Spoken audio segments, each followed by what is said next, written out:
Babylone. Aujourd'hui, ce nom évoque des jardins suspendus, des tours majestueuses et des richesses inouïes. Mais comment cette ville, qui n'était au départ qu'un petit village inconnu sur les rives de l'Euphrate, est-elle devenue le centre du monde antique? Voici l'histoire d'un essor sans précédent, de rois visionnaires et d'une civilisation qui a façonné le cours de l'histoire humaine. Commençons ce voyage par un retour aux sources, à l'époque où Babylone n'était qu'une promesse, un rêve dans l'esprit de ses fondateurs. En 1894, avant Jishima C, un chef amorite nommé Sumu Aboum établit un petit royaume sur les rives de l'Euphrate. Cette région, bien que fertile, n'était pas particulièrement remarquable par rapport à d'autres territoires de Mésopotamie. Mais Sumu Aboum y a vu quelque chose que d'autres n'ont pas vu. Sa vision n'était pas seulement de contrôler un morceau de terre, il voulait fonder une ville qui traverserait les siècles. Il commença donc à fortifier sa nouvelle colonie et à construire une ville qui deviendrait un joyau au milieu du désert. Sumu Aboum et ses successeurs ont entrepris de faire de Babylone un centre de commerce. Les routes commerciales reliant la Mésopotamie à d'autres régions passaient à proximité. Et Babylone profita grandement de cette position stratégique. Les agriculteurs produisaient des surplus alimentaires qui étaient échangés avec d'autres royaumes, tandis que les artisans locaux créaient des produits qui devenaient convoités sur les marchés lointains. La croissance économique s'est accompagnée d'une augmentation de la population et d'une diversification culturelle, des gens venus de différents endroits s'installant dans la ville. La croissance de Babylone ne s'est pas faite sans heurts. Sumu Aboum et ses successeurs durent défendre la ville contre les attaques des royaumes voisins, qui voyaient d'un mauvais œil la montée d'une nouvelle puissance. Cependant, chaque défi a été surmonté et avec le temps, Babylone a non seulement tenu bon, mais a commencé à étendre son influence sur les régions environnantes. Les murs de la ville devinrent un symbole de sa puissance et de sa détermination, et les terres sous son contrôle commencèrent à s'étendre, jetant les bases de ce qui allait devenir l'un des plus grands empires de l'histoire.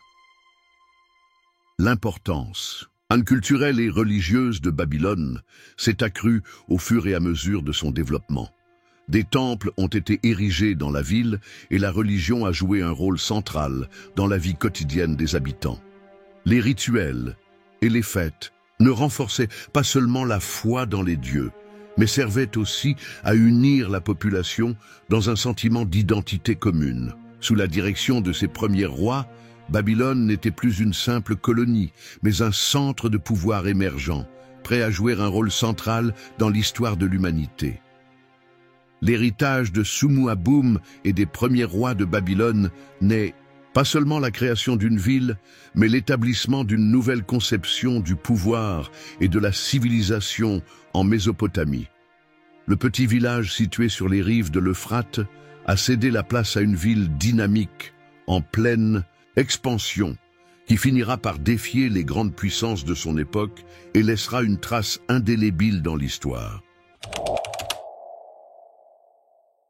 Avant l'avènement de Babylone, la Mésopotamie avait déjà été le théâtre de plusieurs civilisations puissantes, parmi lesquelles la troisième dynastie d'Ur se distingue par une période de grande prospérité. Cette dynastie, qui régnait depuis la ville d'Ur, a été à l'origine de l'unification d'une grande partie de la Mésopotamie sous un seul pouvoir, ce qui a favorisé un épanouissement culturel sans précédent. La ville de Ur est devenue un centre de pouvoir, où l'art, la littérature et la religion ont atteint de nouveaux sommets, et où les lois ont commencé à être codifiées pour le bien-être de ses habitants. Au cours de cette période, la civilisation sumérienne a connu une renaissance culturelle. Les rois de la troisième dynastie d'Ur ont réintroduit la langue sumérienne en tant que langue officielle, revitalisant les traditions littéraires et religieuses qui avaient été éclipsées par la domination akkadienne.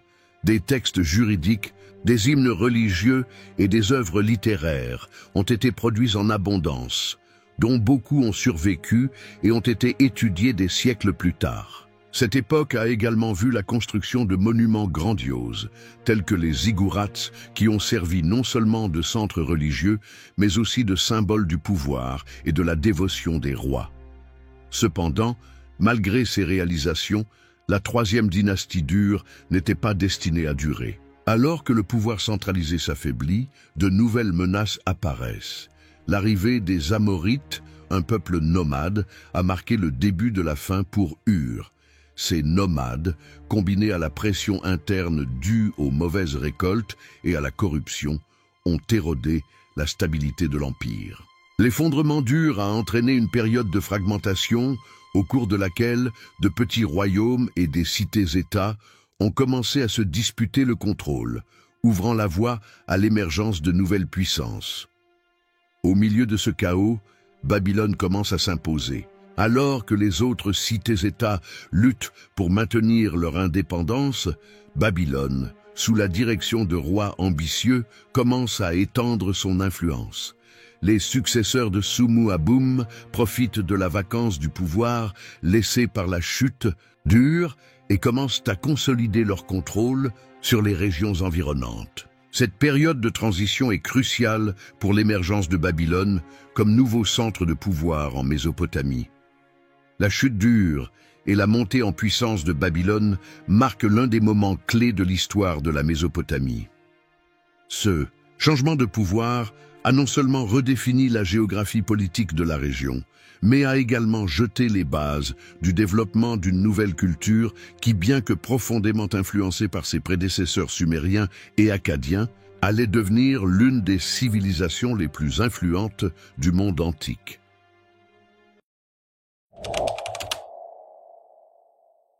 La croissance de Babylone en tant que puissance politique et économique s'est accompagnée de l'émergence d'un centre religieux de grande importance, en grande partie grâce à la figure de Marduk. À l'origine, Marduk était une divinité mineure dans le panthéon mésopotamien. Mais au fur et à mesure que Babylone se renforçait, l'importance de son dieu protecteur augmentait. C'est Hammurabi, le 6e roi de Babylone, qui a élevé Marduk au rang de divinité suprême, non seulement de la ville, mais de toute la Mésopotamie. Ce changement reflète non seulement l'ambition d'Hammurabi, mais aussi le désir de consolider le pouvoir religieux et politique sous une seule autorité. Le temple de Marduk, les Agilas, devient le cœur spirituel de Babylone. Il n'était pas seulement un lieu de culte, mais aussi le centre administratif de l'Empire.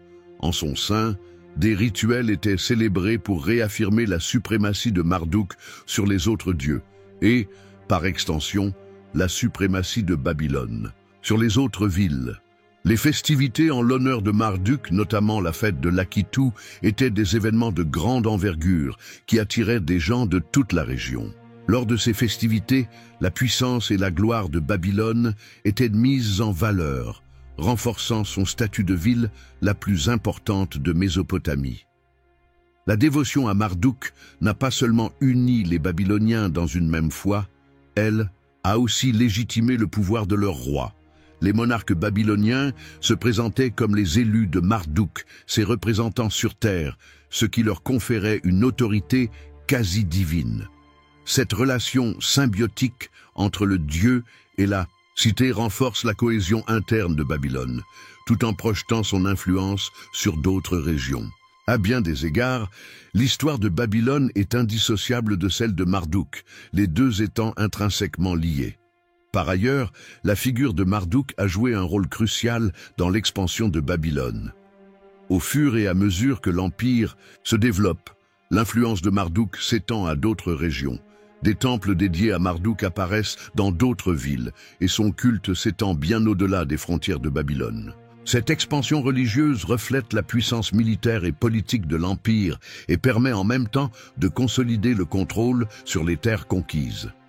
Enfin, la prééminence de Marduk dans le panthéon mésopotamien s'est maintenue pendant des siècles, même après que la puissance de Babylone a commencé à décliner.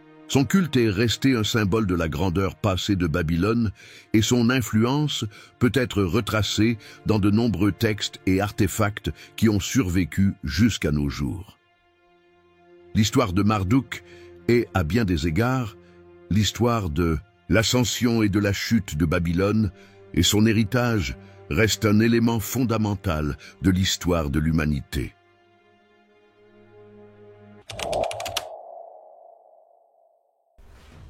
Hammurabi, le 6e roi de la première dynastie de Babylone, est sans aucun doute l'une des figures les plus emblématiques de l'histoire ancienne.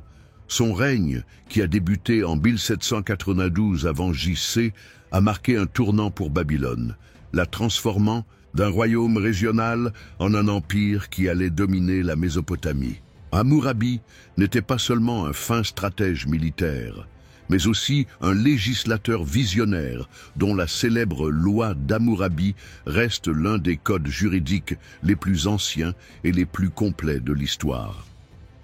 Dès les premières années de son règne, Hammurabi a fait preuve d'une habileté exceptionnelle en matière de diplomatie et de guerre. Sa stratégie consistait à conclure des alliances avec les royaumes voisins tout en renforçant ses forces internes.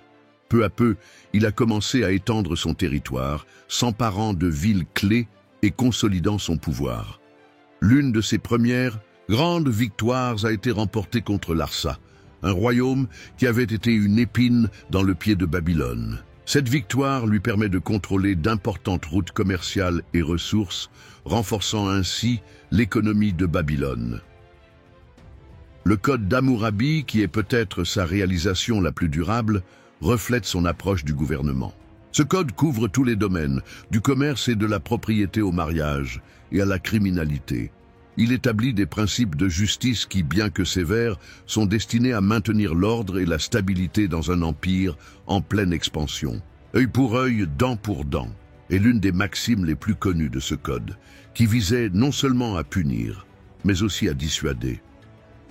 Grâce à ces lois, Hammurabi a fait en sorte que son nom soit à jamais associé à l'idée de justice et d'ordre. Cependant, l'héritage d'Hammurabi va au-delà de ses conquêtes et de ses lois. Sous son règne, Babylone est devenue un centre culturel et religieux incomparable. La ville s'est enrichie de temples, de palais et de murailles magnifiques qui reflétaient son statut d'épicentre du monde connu. En outre, Hammurabi a encouragé la construction d'infrastructures telles que des canaux et des systèmes d'irrigation qui ont non seulement amélioré la vie de ses sujets, mais aussi assuré la prospérité agricole de l'empire. À la fin de son règne, Hammurabi avait réalisé ce que peu de gens auraient pu imaginer. Il avait unifié la majeure partie de la Mésopotamie sous un seul gouvernement centralisé. Cette unification reposait non seulement sur la force militaire, mais aussi sur un réseau d'administration et de bureaucratie qui garantissait un contrôle efficace de son vaste empire. Bien que Babylone doive faire face à des défis après sa mort, l'héritage d'Hammurabi en tant que bâtisseur d'empire et législateur perdurera pendant des siècles, jetant les bases de ce qui sera connu comme l'une des civilisations les plus avancées de l'histoire. Au fur et à mesure de sa montée en puissance, Babylone se heurte inévitablement à d'autres puissances qui se disputent la suprématie en Mésopotamie. Deux de ses principaux rivaux sont Larsa et l'Assyrie, deux royaumes dotés d'une longue histoire et de ressources considérables. Les guerres entre ces puissances ont défini non seulement les frontières des territoires, mais aussi la direction dans laquelle la civilisation mésopotamienne allait évoluer. Larsa, située au sud-est de Babylone, était depuis longtemps une puissance dans la région, contrôlant d'importantes routes commerciales et ressources naturelles. Sous le règne de Rim-Sin, Larsa atteint son apogée, ce qui en fait un rival redoutable pour Hammurabi. La rivalité entre les deux royaumes a culminé dans une série de batailles qui ont finalement abouti à la défaite de Larsa par Hammurabi en 1763 à Vepare. Avec la chute de Larsa, Babylone s'assure le contrôle de la majeure partie du sud de la Mésopotamie, consolidant ainsi son pouvoir et éliminant l'un de ses principaux concurrents. Cependant, alors que Babylone s'étend vers le sud, une nouvelle menace émerge du nord, la Syrie. Bien qu'étant initialement une puissance mineure, La Syrie, sous la direction de rois ambitieux tels que Shamshi-Adad, commence à étendre son influence le long du Tigre et de l'Euphrate. Cette expansion conduit inévitablement à un conflit avec Babylone, les deux puissances se disputant le contrôle des mêmes terres fertiles et des mêmes routes commerciales. Les guerres avec la Syrie ont été féroces et prolongées, et bien que Babylone soit parvenue à maintenir son indépendance, cela lui a coûté cher. Ces guerres n'étaient pas seulement une question de contrôle territorial, mais aussi de suprématie culturelle et religieuse. Babylone, qui abrite Marduk, le dieu le plus puissant du panthéon mésopotamien, se considère comme la capitale spirituelle de la région. La Syrie, avec ses propres divinités et traditions, représentait un défi à cette suprématie. Chaque victoire ou défaite sur le champ de bataille se répercute au-delà des frontières, affectant les alliances politiques, les relations commerciales et la stabilité interne des deux empires. La rivalité avec la Syrie se poursuivra pendant des siècles, avec des périodes de paix tendues, entrecoupées de guerres dévastatrices. Cependant, ces affrontements ont également contraint Babylone à renforcer son armée, à améliorer ses défenses et à s'adapter à de nouvelles tactiques militaires. Au fur et à mesure que les deux puissances s'affrontaient, Babylone a développé une identité encore plus forte, définie non seulement par ses réalisations culturelles, mais aussi par sa capacité à résister et à s'adapter aux menaces extérieures. En fin de compte, les guerres avec Larsa et la Syrie ont non seulement défini la carte politique de la Mésopotamie, mais ont également démontré la résistance de Babylone. Bien que confrontée à de formidables défis, la ville a réussi à maintenir sa position de centre de pouvoir et de culture dans le monde antique. Ces conflits, bien que coûteux, ont contribué à forger la réputation de Babylone en tant que ville impénétrable et civilisation durable.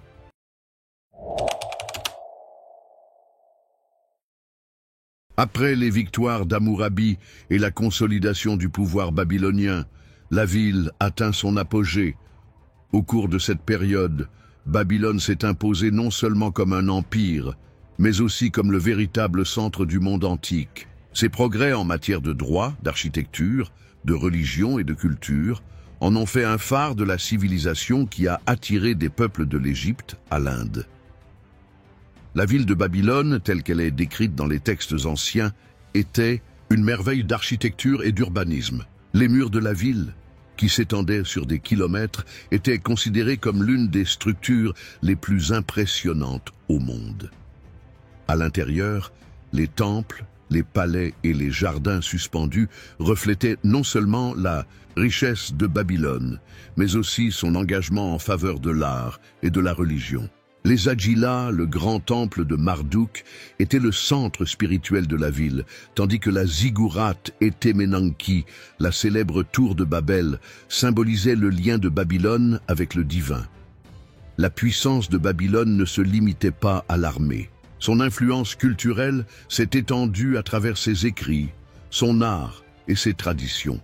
Les scribes babyloniens ont mis au point l'un des systèmes d'écriture les plus avancés de l'époque, et leurs textes juridiques, médicaux et astronomiques sont devenus des références pour d'autres civilisations.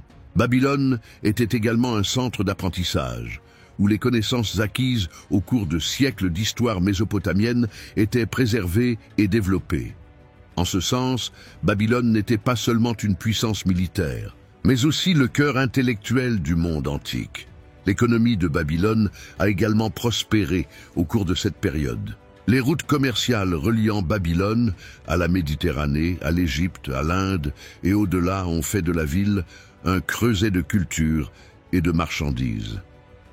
Les marchés de Babylone étaient réputés pour la variété de leurs produits, des épices au textile, en passant par les métaux précieux et les pierres précieuses. Cette prospérité économique a permis au roi de Babylone de financer de grands projets de construction et d'entretenir une armée puissante, assurant ainsi la stabilité et la croissance continue de l'empire.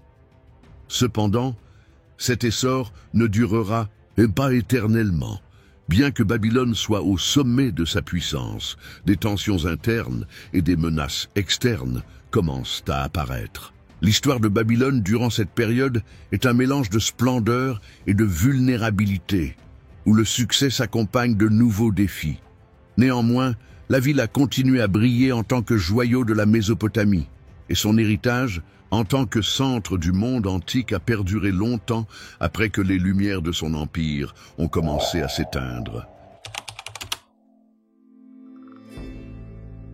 La splendeur de Babylone n'a pas pu empêcher l'inévitable, le déclin et la chute.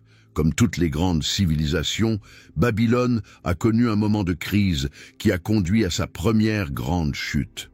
Ce moment est survenu avec l'invasion des Hittites en 1595 avant J.C., un événement qui a marqué la fin de la première dynastie de Babylone et a laissé la ville vulnérable face à de nouvelles menaces. Les Hittites, originaires d'Anatolie, s'étendent vers le sud-est, à la recherche de nouvelles terres et de richesses. Dirigés par le roi Mursilipi Ier, les Hittites lancent une attaque surprise contre Babylone. Bien que les détails de l'invasion soient rares, on sait que les Hittites ont mis la ville à sac, emportant avec eux un énorme butin et, plus symboliquement encore, la statue de Marduk, le dieu protecteur de la ville. La perte de la statue de Marduk a porté un coup dévastateur au moral des Babyloniens, qui pensaient que sans la présence de leur dieu, la ville était condamnée à tomber en disgrâce. Après l'invasion hittite, Babylone entre dans une période de chaos et de fragmentation. Avec la disparition de la première dynastie, la ville est exposée aux incursions d'autres peuples, dont les Kassites et les Élamites. Ces peuples profitent de la faiblesse de Babylone pour piller ses richesses et occuper ses terres. La puissante cité-État qui dominait la Mésopotamie se retrouve divisée et à la merci de puissances étrangères. Cette période d'instabilité durera plusieurs décennies, au cours desquelles Babylone peinera à retrouver sa splendeur d'antan. La chute de la première dynastie de Babylone a également eu de profondes implications culturelles et religieuses. En l'absence de Marduk, l'unité religieuse de la ville est compromise et des factions rivales apparaissent pour tenter de combler le vide du pouvoir. Les anciennes traditions sumériennes et akkadiennes commencèrent à se mêler aux influences étrangères, entraînant une transformation culturelle qui allait redéfinir l'identité de Babylone pour les années à venir. Cette période de crise a également marqué la fin de l'hégémonie babylonienne en Mésopotamie, ouvrant la voie à de nouvelles puissances régionales. Malgré ce déclin, Babylone n'a pas disparu. La ville est restée un centre culturel et économique important, bien que son pouvoir politique ait considérablement diminué. La chute de la première dynastie a rappelé que même les plus grandes civilisations sont soumises aux aléas de l'histoire. Cependant, elle a également semé les graines d'un renouveau futur, lorsque de nouveaux dirigeants émergeraient pour restaurer la grandeur de Babylone et lui redonner son statut de l'une des villes les plus importantes du monde antique. En résumé, l'invasion hittite et la chute de la première dynastie sont des moments cruciaux de l'histoire babylonienne. Ces événements ne marquent pas seulement la fin d'une époque, mais inaugurent également une période de transformation et de renouveau. Bien que Babylone ait été durement touchée, la ville n'a pas été complètement détruite. Son histoire est loin d'être terminée, et les leçons tirées de cette période de crise seront fondamentales pour sa renaissance future.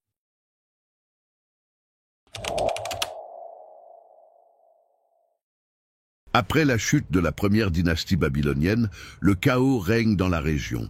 De ce chaos émergea une nouvelle puissance, les Kassites. Originaires des monts Zagros, les Kassites prirent pied à Babylone et établirent une nouvelle dynastie qui allait régner sur la région pendant plus de 4 siècles. La montée en puissance des Kassites marque le début d'un nouveau chapitre dans l'histoire de Babylone. Un chapitre au cours duquel la ville retrouve stabilité et prospérité sous l'égide d'une autorité étrangère. La dynastie kassite est remarquable non seulement par sa longévité, mais aussi par la façon dont elle a su intégrer et adapter la culture babylonienne à ses propres traditions. Bien que les Kassites fussent à l'origine un peuple étranger, ils adoptèrent rapidement les coutumes, la langue et la religion babylonienne, ce qui leur permit de se faire accepter par la population locale.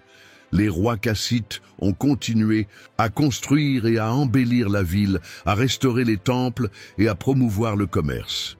Sous leur règne, Babylone connaît une renaissance culturelle, où les anciennes traditions se mêlent à de nouvelles influences.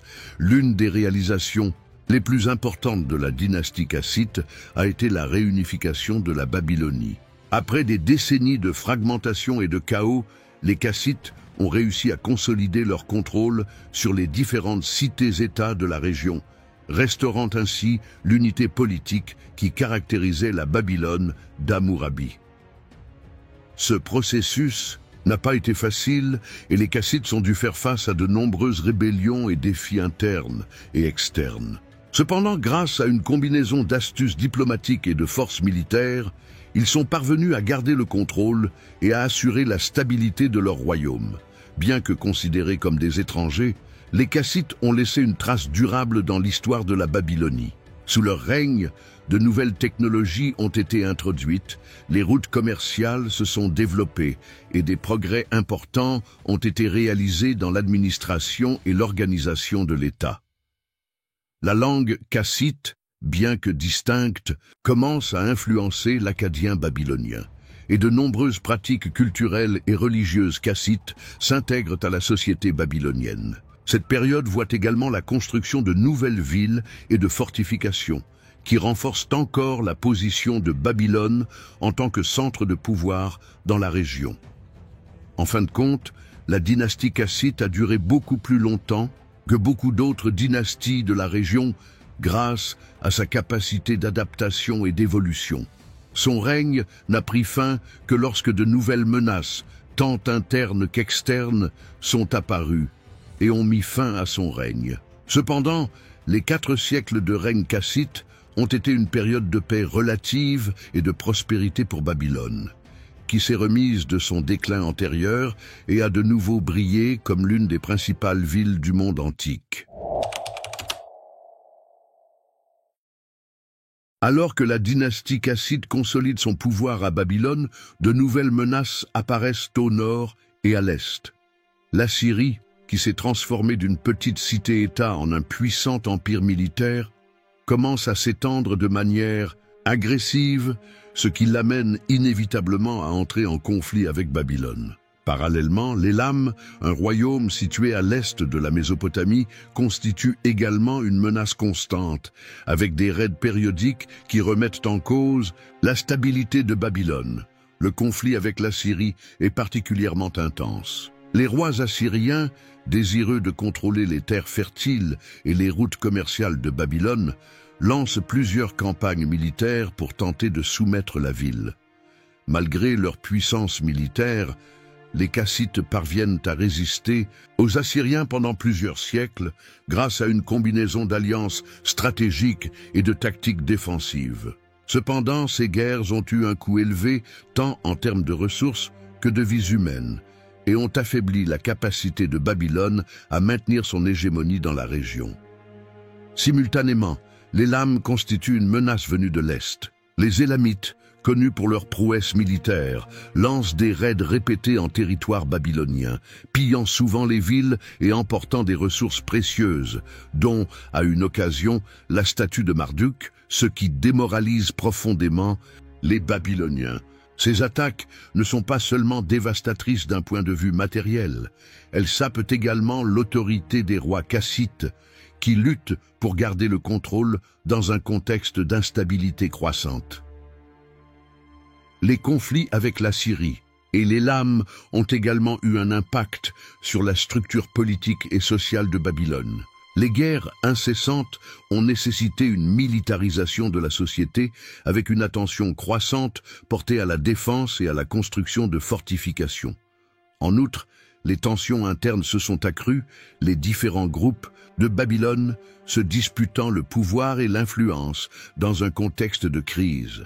Les rivalités entre les factions pro-kassites et les partisans d'un changement de dirigeants se sont intensifiées, contribuant à créer un climat d'instabilité et de mécontentement.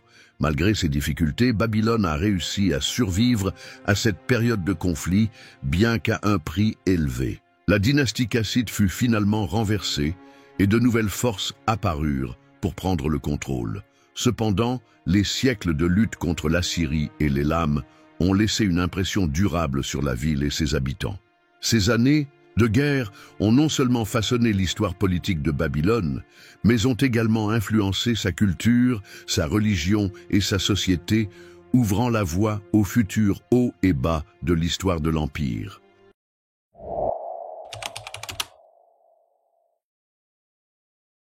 La période de conflit avec l'Assyrie et l'Élam culmine avec l'un des moments les plus symboliques de l'histoire babylonienne, le retour de la statue de Marduk sous le règne de Nabuchodonosor Ier. La statue, qui avait été capturée par les Élamites lors d'un de leurs raids, représentait non seulement la présence divine à Babylone, mais aussi la légitimité et la puissance de l'État babylonien. La statue, capturée par les Élamites lors d'un de leurs raids, représentait non seulement la présence divine à Babylone, mais aussi la légitimité et la puissance de l'État babylonien. Son absence avait été perçue comme un signe de déclin de la ville, et son retour marquait une renaissance spirituelle et politique. Nabuchodonosor Ier, qui monte sur le trône en 1125 avant J.C., mène une campagne militaire décisive contre l'Élam pour récupérer la statue sacrée de Marduk. Avec une détermination sans faille, il mena son armée à travers les monts, Zagros, faisant face à de multiples défis, tant du point de vue du terrain que des armées élamites. La victoire finale sur l'Élam a permis non seulement de récupérer la statue, mais aussi de restaurer l'honneur et la dignité de Babylone, renforçant ainsi la position de Nabuchodonosor comme l'un des grands rois de l'histoire babylonienne. Le retour de Marduk à Babylone fut célébré par de grandes festivités et des rituels. La population voyait dans cet événement le signe que les dieux avaient pardonné à la ville ses péchés passés et étaient prêts à la guider vers une nouvelle ère de prospérité. Le temple d'Esagila, silencieux depuis des années, redevient le centre de la vie religieuse et politique de Babylone. Nabuchodonosor Ier profite de ce moment pour consolider son pouvoir, se présentant non seulement comme un roi guerrier, mais aussi comme le restaurateur de la gloire divine de Babylone. Cet événement a également eu un impact profond sur l'identité culturelle de Babylone. Le récit de l'exil et du retour de Marduk est devenu un puissant symbole de la résilience et de la résistance de la ville.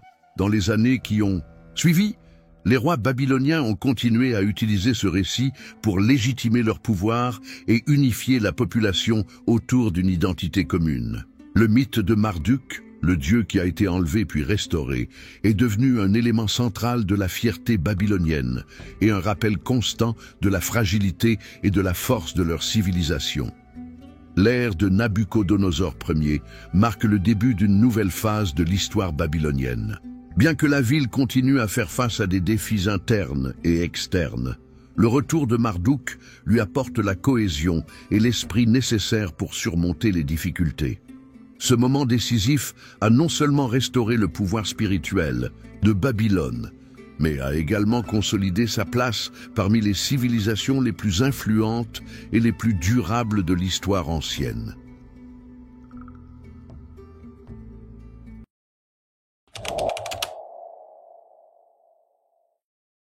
Malgré les exploits de Nabuchodonosor Ier, la stabilité de Babylone est de courte durée.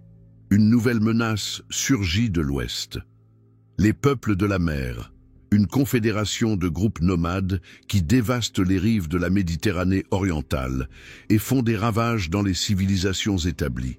Au XIIe siècle avant J.C., ces envahisseurs commencent à se presser vers l'Est, et Babylone n'est pas épargnée.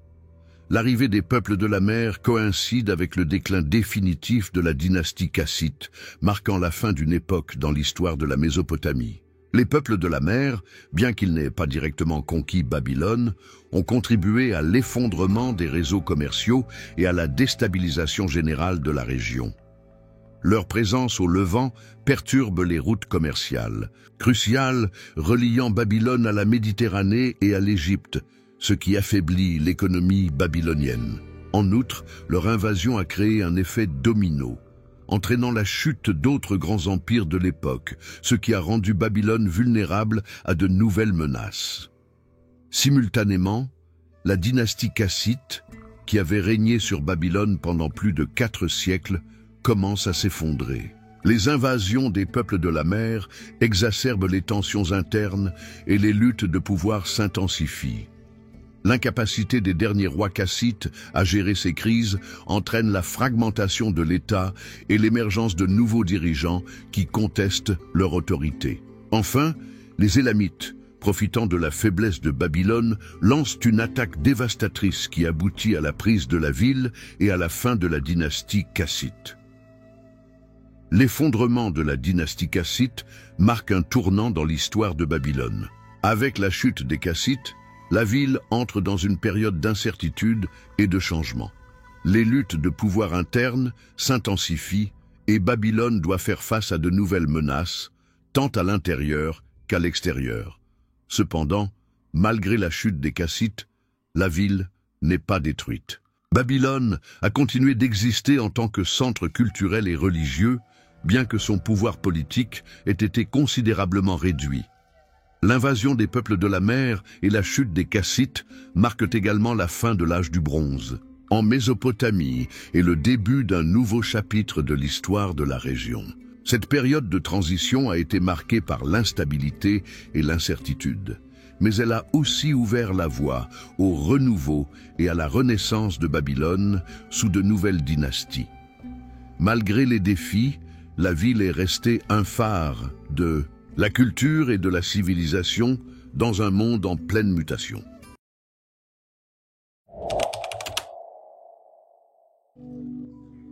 Tout au long de son histoire tumultueuse, Babylone a laissé un héritage qui a perduré longtemps après l'effondrement de ses murs et la ruine de ses temples. Cet héritage est présent non seulement dans les ruines archéologiques que nous pouvons encore visiter aujourd'hui, mais aussi dans la culture, le droit et la mythologie que Babylone a transmis au monde. En tant que centre d'apprentissage, de religion et d'administration, Babylone a influencé les civilisations qui lui ont succédé, de l'Empire perse à la culture gréco-romaine. L'un des aspects les plus durables de l'héritage de Babylone est sa contribution au droit et à l'administration. Le Code d'Hammurabi, avec ses principes de justice et d'organisation sociale, a jeté les bases des systèmes juridiques de tout le monde antique. Ce code ne se contente pas d'établir des règles de conduite. Il reflète également les valeurs et les priorités d'une société qui accorde de l'importance à la justice et à l'ordre. Bien que d'autres empires se soient succédés à Babylone, les principes énoncés dans son code juridique sont restés une référence pendant des siècles. La culture babylonienne a également laissé une empreinte indélébile sur la littérature et la mythologie. Les épopées et les mythes nés en Babylonie, tels que l'épopée de Gilgamesh, ont été transmis de génération en génération et intégrés dans les traditions littéraires d'autres cultures. Ces récits ne reflètent pas seulement les croyances et les valeurs des Babyloniens, mais offrent également une fenêtre sur l'esprit et le cœur de l'une des civilisations les plus avancées du monde antique. À travers ces textes, la sagesse, les craintes et les aspirations de Babylone continuent de résonner jusqu'à aujourd'hui. En outre, l'influence de Babylone sur la religion ne peut être sous-estimée. La ville, avec son panthéon complexe de dieux et ses pratiques rituelles, a eu un impact profond sur les religions ultérieures de la région. Les concepts religieux babyloniens, tels que le temple en tant que demeure des dieux et l'idée du roi en tant que représentant divin, ont été adoptés et adaptés par les cultures qui ont suivi, notamment les Perses et les Grecs. Même la Bible contient des références et des récits qui trouvent leur origine dans les traditions babyloniennes, ce qui démontre l'influence considérable de la ville sur la religion occidentale. Enfin, l'héritage de Babylone se reflète dans la fascination durable qu'exerce la ville sur l'imagination humaine. Des récits bibliques de la tour de Babel aux fouilles archéologiques modernes, Babylone a été perçue comme un symbole de grandeur et de décadence. Son histoire, riche en triomphes et en tragédies, continue d'inspirer les historiens, les écrivains et les artistes du monde entier. Malgré la disparition de son empire, Babylone demeure dans notre mémoire collective comme un emblème de la capacité humaine à créer, à détruire et, en fin de compte, à perdurer.